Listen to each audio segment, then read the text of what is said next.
Good evening. Tonight we're reading Around the World in 80 Days by Jules Vern, Chapter 33, in which Phileas Fogg shows himself equal to the occasion.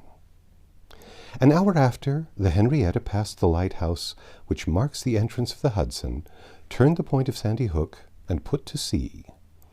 During the day she skirted Long Island, passed Fire Island, and directed her course rapidly eastward. At noon the next day, a man mounted the bridge to ascertain the vessel's position. It might be thought that this was Captain Speedy. Not the least in the world. It was Phileas Fogg, Esquire. As for Captain Speedy, he was shut up in his cabin under lock and key, and was uttering loud cries which signified an anger at once pardonable and excessive. What had happened was very simple. Phileas Fogg wished to go to Liverpool, but the captain would not carry him there.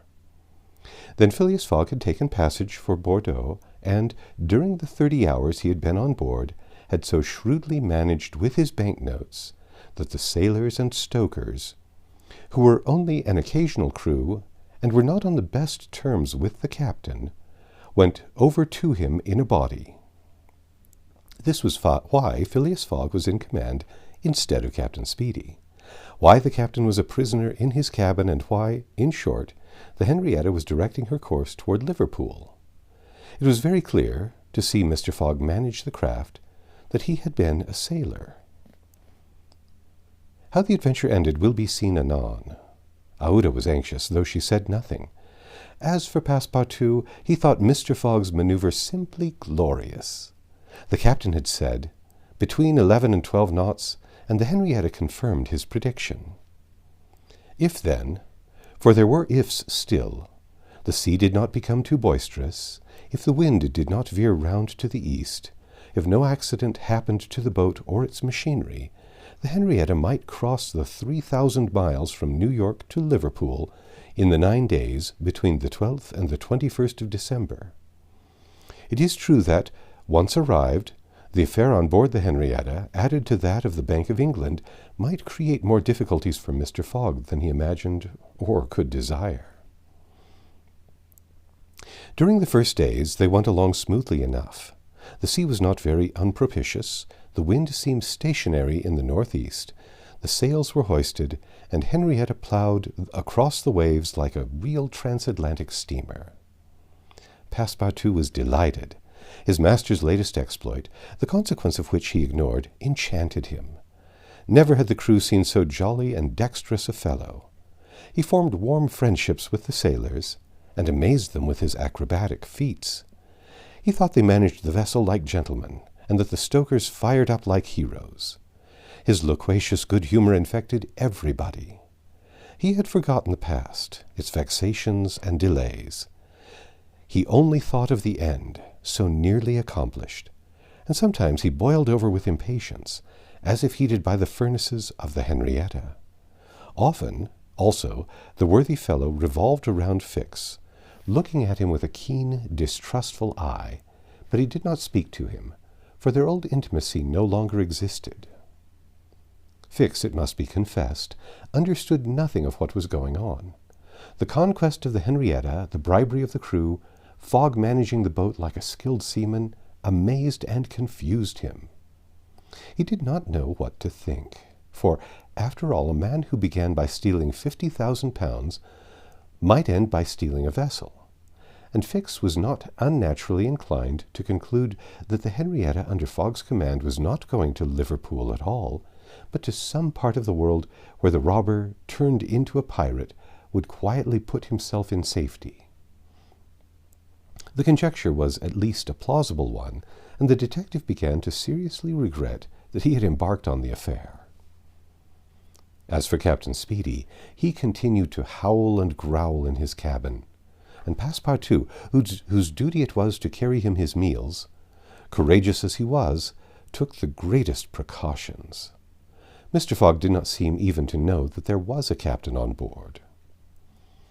On the 13th, they passed the edge of the banks of Newfoundland, a dangerous locality. During the winter especially there are frequent fogs and heavy gales of wind.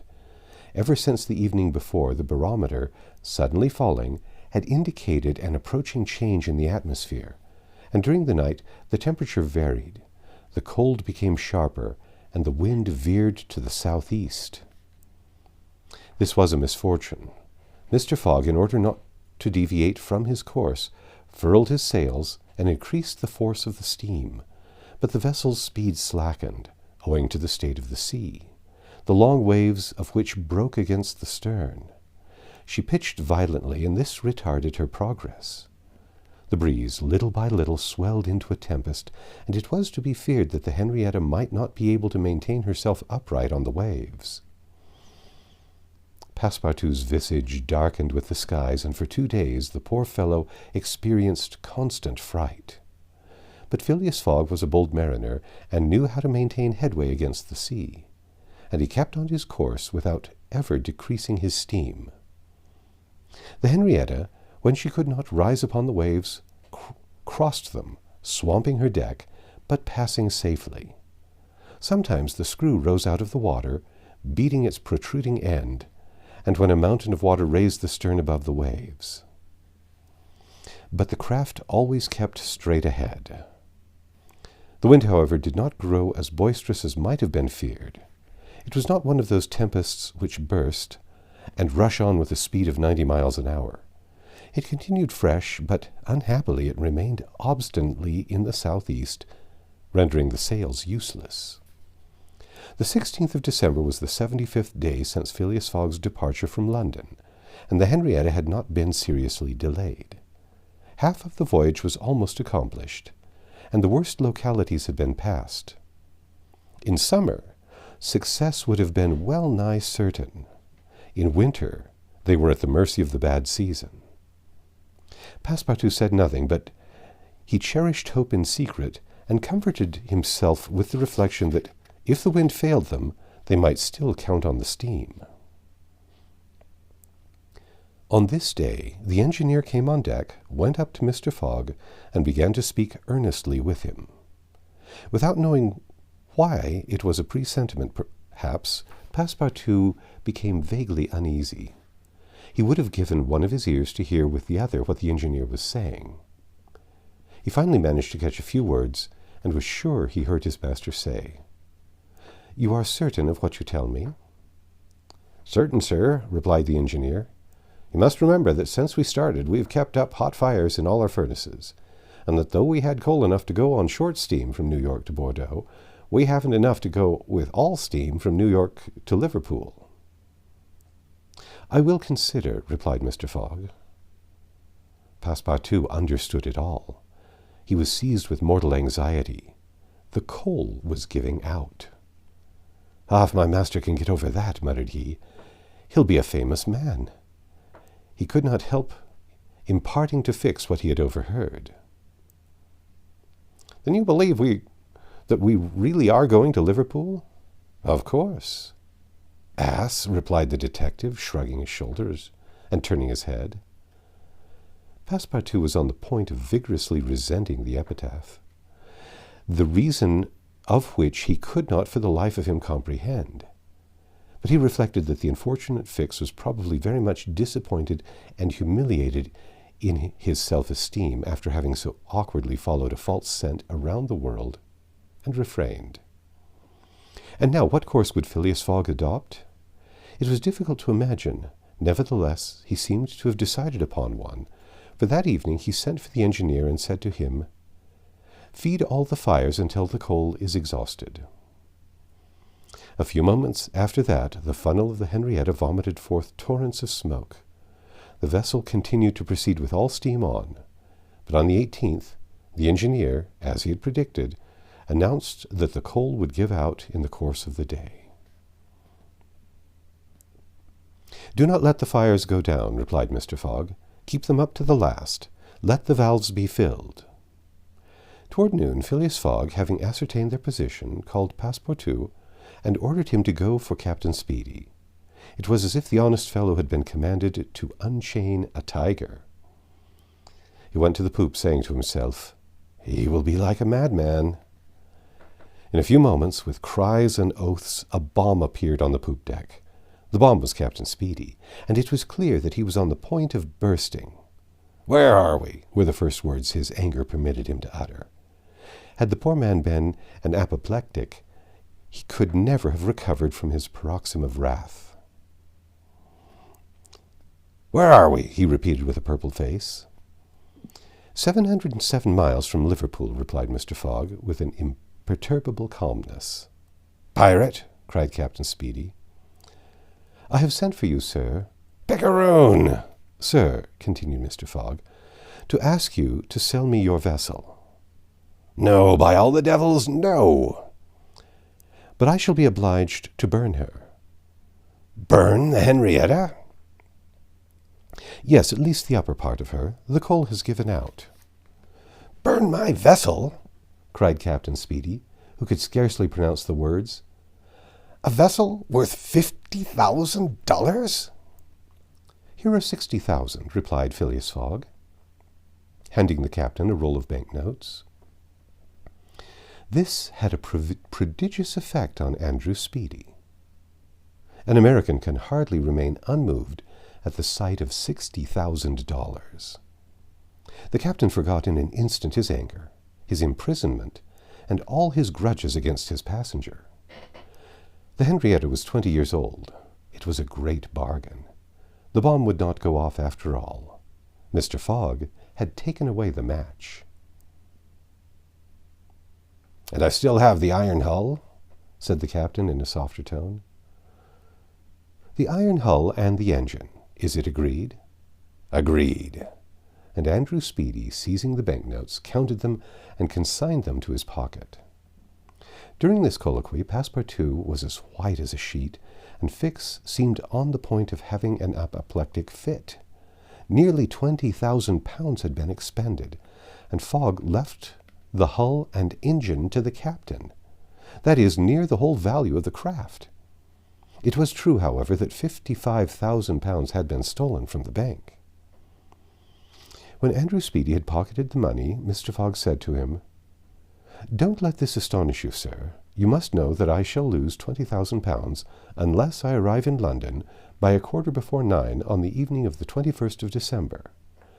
I missed the steamer at New York, and as you refused to take me to Liverpool—" "And I did well," cried Andrew Speedy, "for I've gained at least $40,000 by it." He added more sedately, "Do you know one thing, Captain Fogg? Captain Fogg, you've got something of the Yankee about you." And having paid his passenger what he considered a high compliment, he was going away when Mr. Fogg said, "The vessel now belongs to me?" "Certainly, from the keel to the truck of the masts. All the wood, that is." "Very well. Have the interior seats, bunks, and frames pulled down, and burn them." It was necessary to have dry wood to keep the steam up to the adequate pressure, and on that day the poop, cabins, bunks, and the spare deck were sacrificed. On the next day, the 19th of December, the masts, rafts, and spars were burned. The crew worked lustily, keeping up the fires. Passepartout hewed, cut, and sawed away with all his might.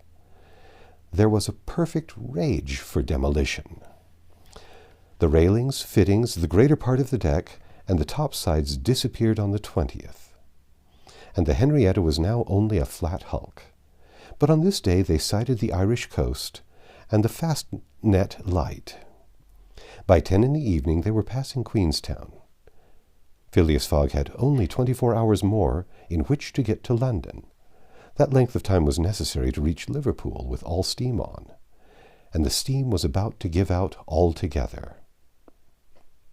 "Sir," said Captain Speedy, who was now deeply interested in Mr. Fogg's project, "I really commiserate you. Everything is against you. We are only opposite Queenstown."